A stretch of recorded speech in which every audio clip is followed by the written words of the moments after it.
tuqqaningizdan keyin ham yanada ozish oson bo'ladi. Конечно, siz 25-30 kilogram ortiqcha vес yeganga ozish ham qiyin bo'ladi. Nima uchun homiladorlik paytida o'zi semiradi ayolni? Вообще, по сути, o'zi emizikli ayol semiradi. Ko'pchilik homilador ekanman deb, uni ham yeydi, buni ham yeydi, buni ham yeydi. Men 30 kilo ves yig'gandan keyin, конечно, ozish qiyin-da. Agar siz уже беременностьda полезный narsalarni yeb, bolani o'sishdan qoldirtirmaydigan, naоборот, rivojlanishiga, o'sishiga yordam beradigan vitaminlar ichib, kerakli oqsilni, boshqa narsa yesangiz vitaminlarga boy, o'shanda o'zingiz ves qo'shmaysizda, bolangiz o'saveradi. O'zingiz masalan ortiqcha ves qilmaysiz.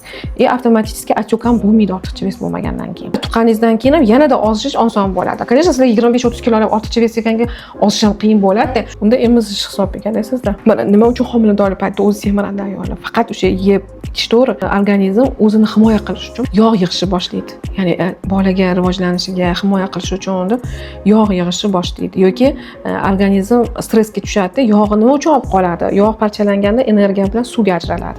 Organizm o'ylaydi, biz o'zimizni himoya qilishimiz kerak edi, shuning uchun homilador avtomatik yog' semirishni boshlaydi.